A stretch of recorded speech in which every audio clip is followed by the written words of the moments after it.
Gaywyck by Vincent Verga. Publisher Allison Books, Los Angeles, New York.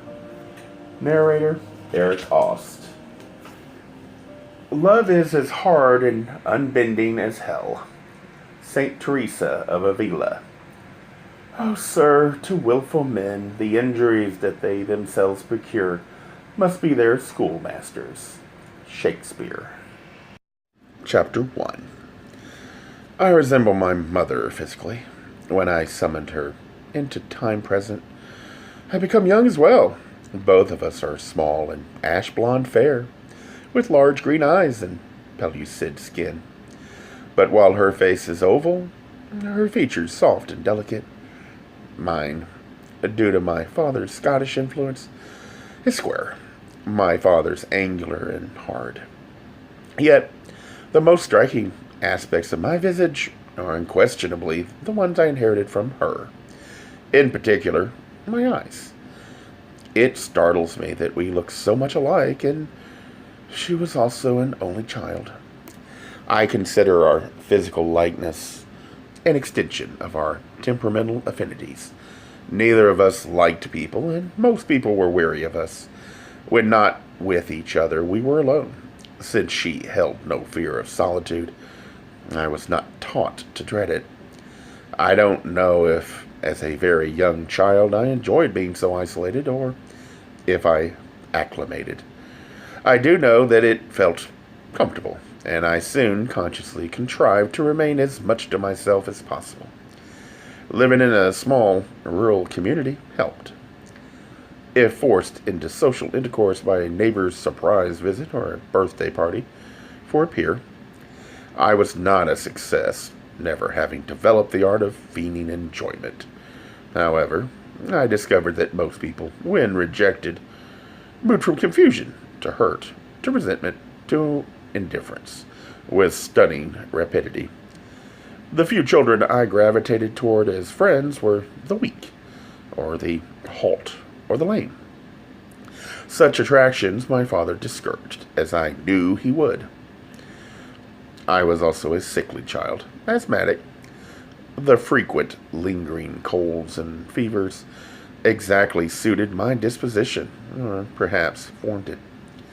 Lacking the desire to be well, the rewards for robust health not being appealing, I managed to be ill constantly, and thus acceptably secluded from others, safe and secure in my house, in my room, in my bed.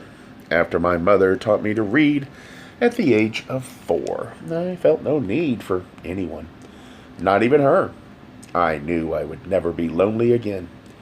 Staying in bed for the day, no matter the season or the weather, was a delight, almost beyond bearing. Mother baked special treats and brewed herbal teas.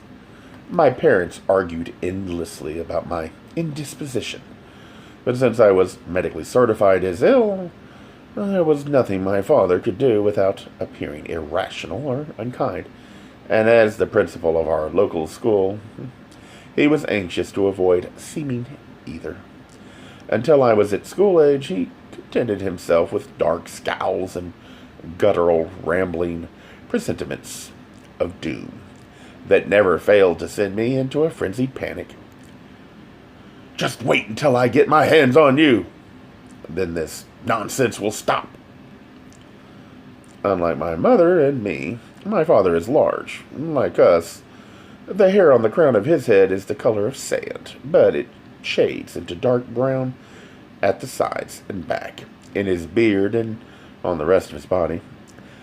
His eyes are small and blue, his body virile and muscular.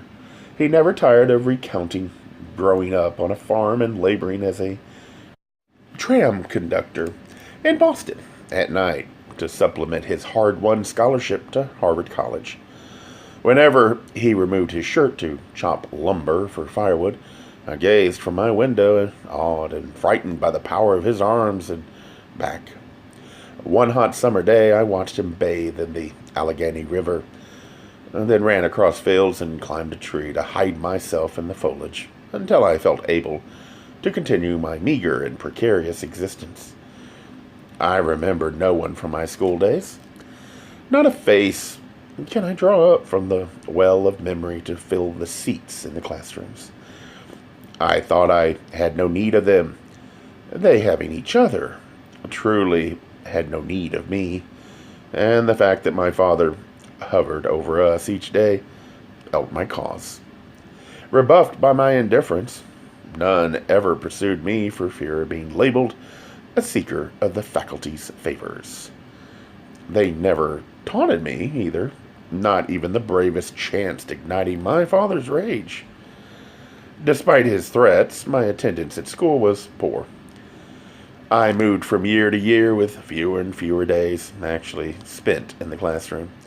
But with him as my private tutor, I had no fear of falling behind. On the contrary, without the other children retarding my growth, I was able to progress with such alacrity that it eventually became impractical for me to attend the class meetings. Father's pleasure in my intellectual achievements soon displaced his impatience with my frailty. He began to see my confinement as a positive thing. He began to make plans for my future. To be a teacher, no matter how fine, in a small village in upstate New York, was for him a disgrace, an accident of fortune. I was to become a lawyer. I was to have the most successful of public careers. I listened and knew otherwise. I know he would have reconciled himself to what occurred, but that is neither here nor there. Our house, on reflection, was perfect for the three of us. It had the requisite number of rooms and a spare bedroom reserved for my expected sibling, but later converted into my mother's sewing room when I was 6. The finished attic was my father's study. It was reached by steep ladder-like stairs that took up most of the narrow central hallway. The basement was used for storage. There always seemed so much space in that house. I was astonished on my last visit to see how small, in reality, it is. One often reads of this phenomenon, but it is strange and disconcerting to experience. One wonders if only spatial relationships are distorted by memory. Does anything survive the past intact? To facilitate my studies, he built an oak desk the length of one wall in my room. He stained it to match the desks in his school. The surface accommodated my lessons and our evening tutorials. By my 10th year, to my relief, I was completely free of the classroom. I was no longer forced to expend energy overcoming my inadequacies on the playing field, or at the convivial luncheon table, or in any other group activity. At 5 o'clock each evening, the family convened at the dinner table. Most often we ate in silence. My father and I read. My mother set entertaining fantasies. After final grace, my father and I retired to our desk, where we worked until 9 at a combination of subjects from Greek to differential calculus, according to a strict program. Shakespeare was the one constant. Saturdays we worked from 8 in the morning to noon. After lunch, he would read out loud one Shakespearean play, tragedies, histories, comedies, in ordered rotation by date of completion. My mother was allowed to listen. She darned or crocheted during my father's excellent performances.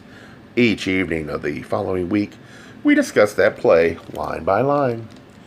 Some assignments I was expected to complete after he retreated to a study for the evening. I would place that work on the steps outside my door for him to approve or reject. Other assignments I finished the next morning or afternoon in preparation for our evening. From my 10th to my 16th year, my days were my own to structure. I held myself accountable for every waking moment. I imposed an order so compelling that it carried me beyond self-discipline into a realm of self-mastery that I cannot now imagine. Yet, I remember, and my journals corroborate it all. For a long time, I would go to bed late, I never had trouble falling asleep. I would read until I felt tired, with my light extinguished. Sleep would soon come. Often over my head, I heard my father pacing in his study. My mother always retired early. No sooner had my father left me to my work, his step quietly ascending to the top of his private stairs. Then my mother would appear with cookies and milk to kiss me goodnight. Her kiss was the harbinger of my most precious hours. Invasion no longer possible, I would descend to secret depths beyond the sound of my own voice, achieving exquisite solitude. Father's footsteps overhead merged with the wind and rain, sounds of foliage rustling, and with the creakings of the ever-settling house to follow, or to lead me into my dreams. The mornings were of a different order. From my earliest years, I was haunted by bad dreams. Their stray, elusive slivers pricked my nascent consciousness, inflaming it with fear and crippling anxiety. Knowing I could either surrender to the seizure or struggle against it, I kept distracting novels from Father's library by my bed. They helped restore the equilibrium lost after sleep. Years later, at the height of duplicity at Gaywyck, when nightmares returned, I again relied on novels to disperse the terrors that lingered upon awakening. Since my father never realized how easily my studies came to me, I often continued reading for most of the day. Father discouraged my appetite for novels, convinced that it encouraged daydreaming and passivity. It was my mother who supplied me once Father's meager supply was exhausted. She managed it with the help of Father Howard, the parish priest, who was in every other way a good friend to my father. His organist, the prelate, administered the sacraments to me if I missed Mass several Sundays in a row. Although raised a Quaker, Mother practiced no religion, because there was no Quaker community in our area. Father Howard came to understand that Mother was not a candidate for conversion. They each acknowledged the other's right to a personal God of one's own definition. Mother said she doubted his sincerity on this count. One morning, she discussed my need with him. He offered to approach Miss Grimond, a wealthy pillar of his church. She lived with a female companion in a Greek revival manse at the center of the village, and with the assistance of Mr. Cullum's bookstore, Gramercy Park, New York City, she too read novels voraciously. I liked Miss Grimond. We knew each other by sight from Sunday Mass, but had, of course, never spoken. She was small, like I was, and about twice my mother's age. She was the only person I ever observed who seemed as shy as I. She was rich enough to be affectionately termed eccentric.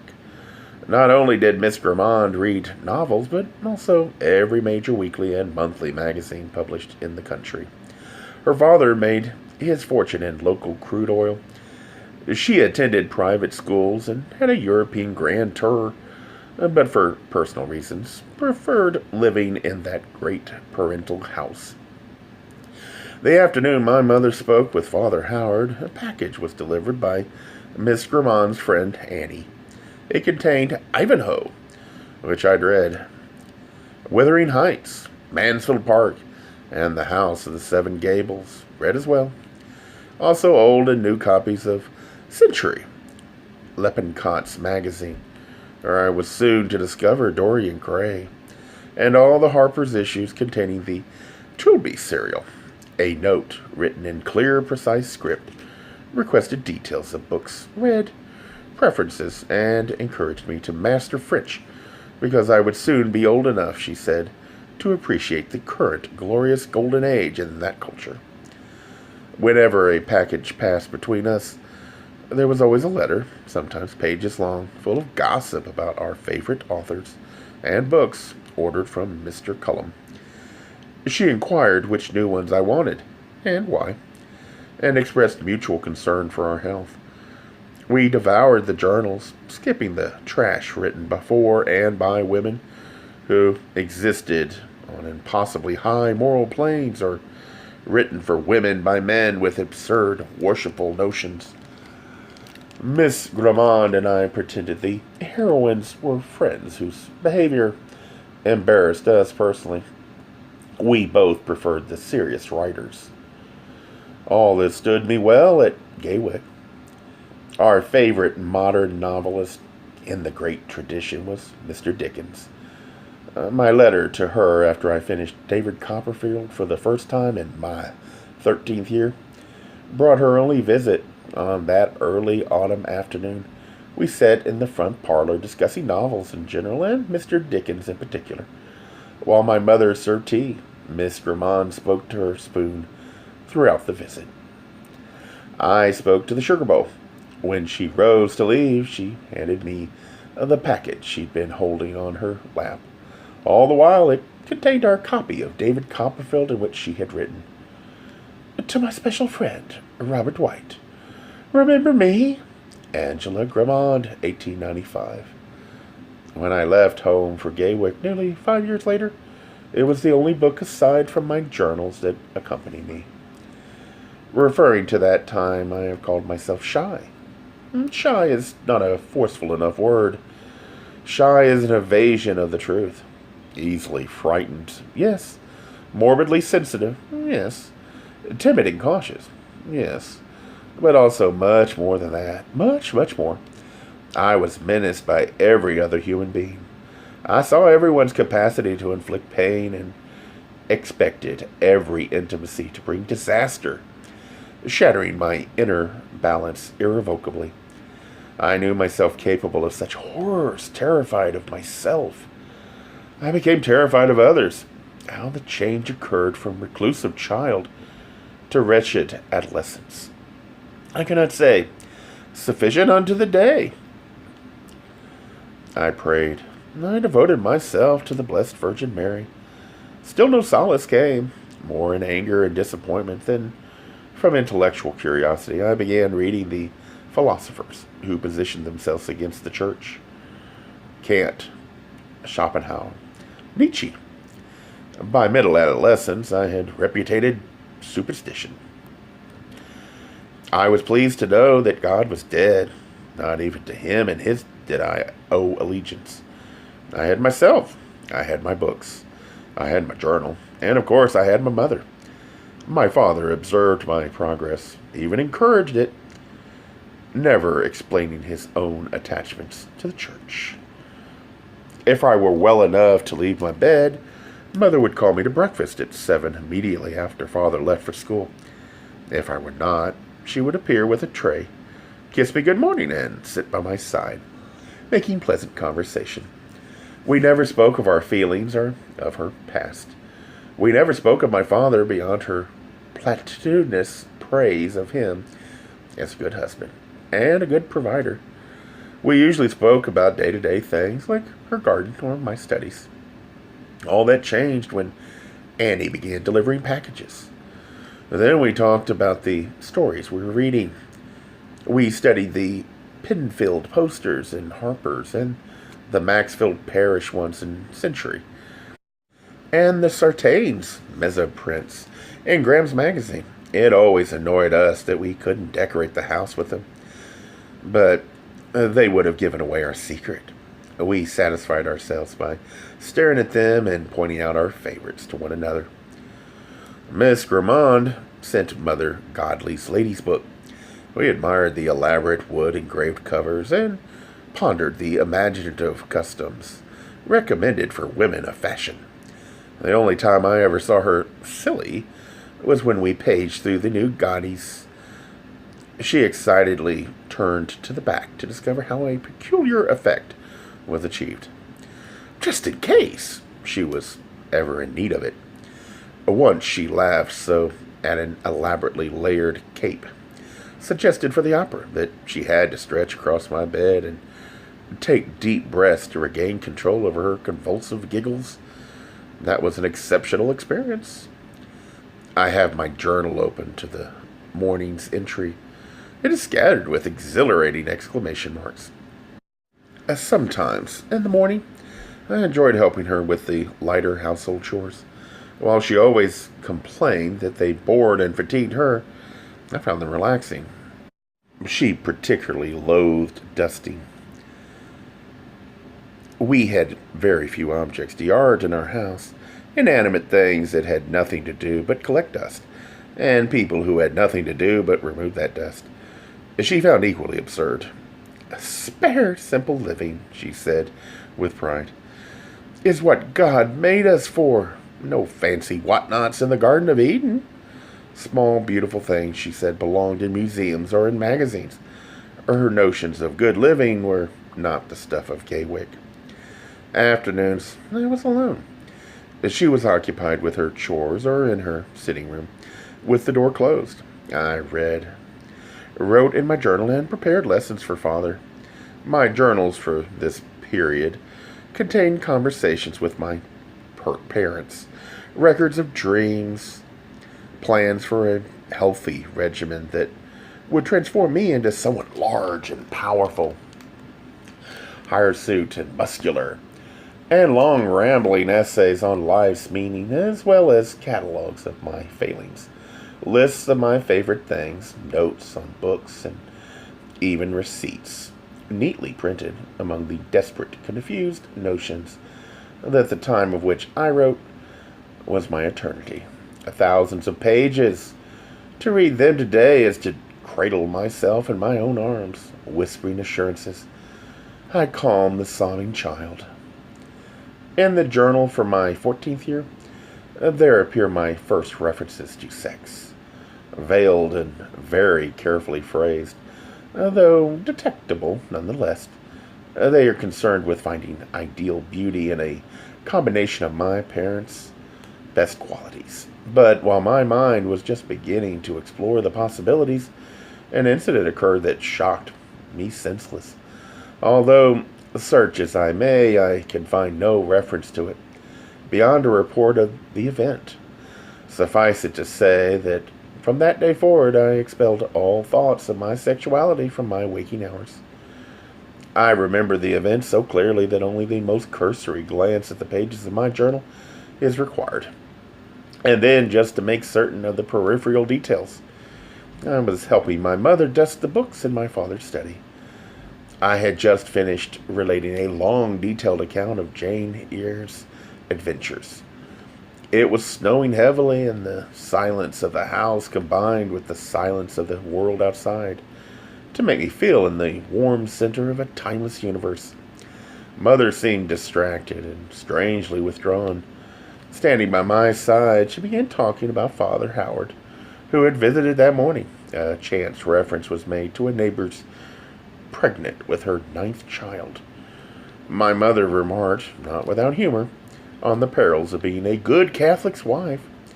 Then, free of hesitation, she looked at me and asked, "Do you know where babies come from?" I blushed, mortified. I could not look at her. I muttered that Father had explained. I continued dusting. "You're like me, Robbie, in the important ways. God is good not to torment us with any concern for... I feared you would take after your father in that regard, but God is good." I prayed she was finished, so we could continue our morning as if nothing had happened. There was more to come. Afterward, I knew nothing would ever be the same again. "When I was carrying you," she began, then paused. My heart pounded. I stared straight ahead at the wall of books, seeing nothing. "While I was carrying you, I prayed for a daughter. When you were born, I was disappointed. Not now. You are so much like a girl. I feel God has answered my prayers." She put down her dustcloth and kissed me. Those words chill my soul. Not the coldness of my schoolfellows, nor the anger of my father at my incompetence and disinterest in masculine pursuits devastated me as did that affectionate kiss. There are entries in a much later journal that point to my constant consideration of the masculine-feminine soul, but they are inconclusive as argument and unimportant beyond acknowledging the differences in male and female. role functions, inherited in the social order. But for a few lines, they are of no value, merely evidence that the subject was frequently on my mind. They are to be seen as the fulcrum on which future events will balance. I quote the lines of consequence.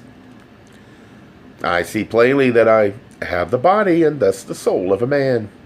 It follows then that all of my actions are the actions of a man. Therefore, whatever these actions may be, according to the incontrovertible laws of nature, they are masculine.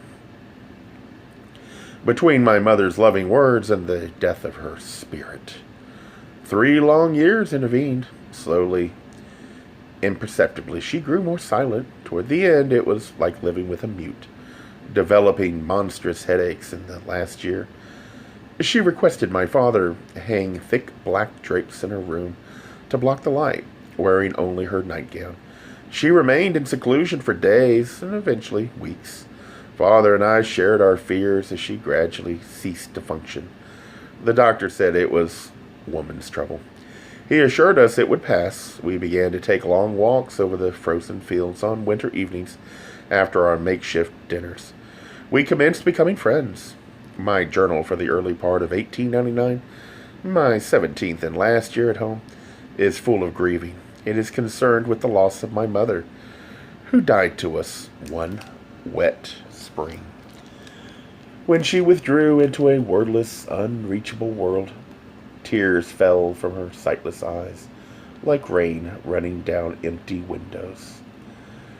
I found her weeping at the kitchen table. It was morning.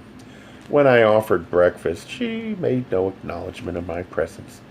I hastily prepared my own and, frightened, retreated to my bedroom. I wanted to talk, but was afraid of provoking more intimate revelations on the order of those shared in my father's study.